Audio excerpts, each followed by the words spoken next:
जिस बीजेपी ने पूरे कैंपेन के अंदर 400 पार के नारे लगाए, वो रिजल्ट के दिन सिर्फ 242 पर ही सिमट गई। देश ने घोषणा कर दी है, अब की बार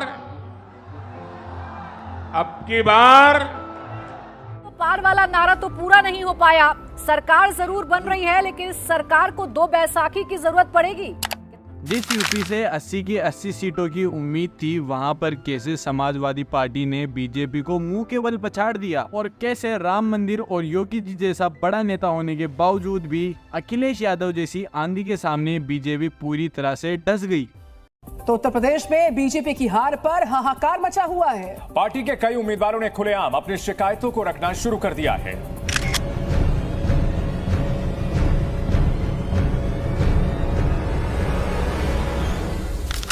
नमस्कार दोस्तों, 4 जून BJP won 3rd time Lok इलेक्शन। लगातार तीसरी बार सरकार बननी तय है। लेकिन जो बीजेपी इलेक्शन से पहले से ही 400 पार के नारे लगा रही थी,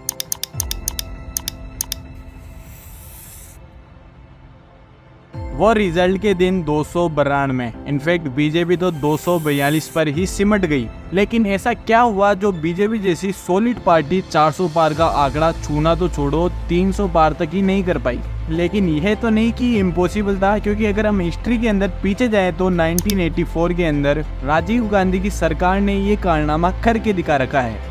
29 दिसंबर साल 1984 8वें आम चुनाव के नतीजे हैं और 515 सीटों में से 404 सीटें जीतकर कांग्रेस ने इतिहास रच दिया। तो 400 पार करना तो कोई इम्पॉसिबल नहीं है, और ये बीजेपी के लिए भी काफी इजी था। तो ये 3 इंपॉर्टेंट बातों को बीजेपी ने इग्नोर करा और उसका सीधा असर उनके इलेक्शन रिजल्ट पर पड़ा। कौन से हैं वो 3 फैक्टर, आइए जानते हैं।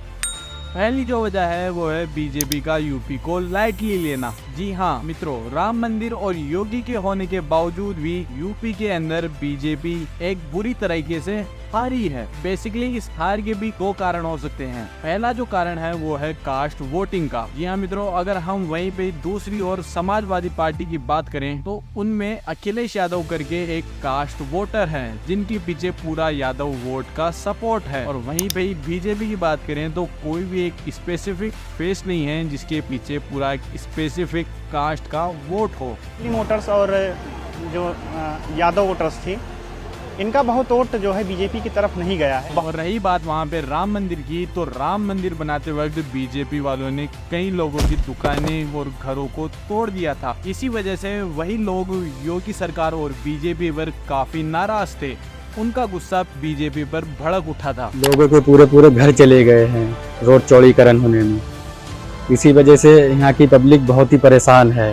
किसी को जैसे गरीब लोग हैं उनको ठीक से जैसे लेबरी करने वाले हैं तो उनको इस टाइम कोई पूछता नहीं है। यहाँ तोड़ाई फड़ाई हुई, कोई हाल चाल ही नहीं लेने आया। चूँकि अयोध्या के जो व्यापारी हैं, यहाँ के रहने वाले हैं, नागरिक हैं, इनको असुविधाएं हो रही हैं। जो क्रोध था या जो आला अधिकारियों के प्रति जो बर्ताव था, ये बीजेपी के ऊपर जाकर के गाज गिरी इसकी।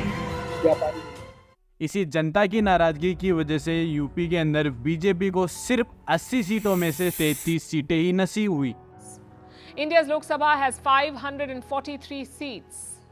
And how many seats does Uttar Pradesh have? 80.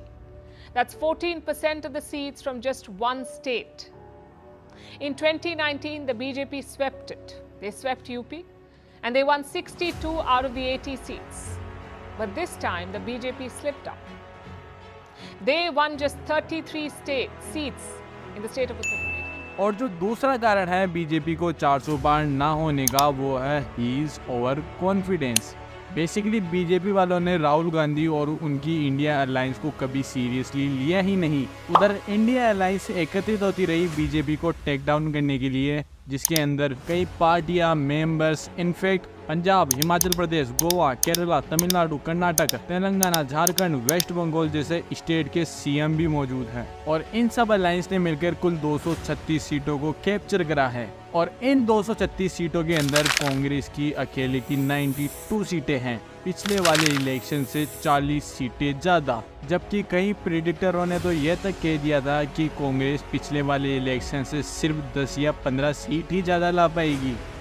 And the Congress also is shown increasing on its current tally at 60 to 63. So it's belying what a lot of people are saying, that the Congress will go below its tally of last time. It's actually showing an increase of 11 seats over 2019. और वहीं दूसरी तरफ BJP की prediction के अंदर 350 या 400 सीटों की प्रेडिक्शन हुई थी। Well, let's look at the overall numbers. 384 seats to the NDA, 118 to the India Alliance, others 41. That's the way it's stacked. And if I look at the party-wise numbers, BJP likely to get 259. 329 to 359. That is the range in which the BJP.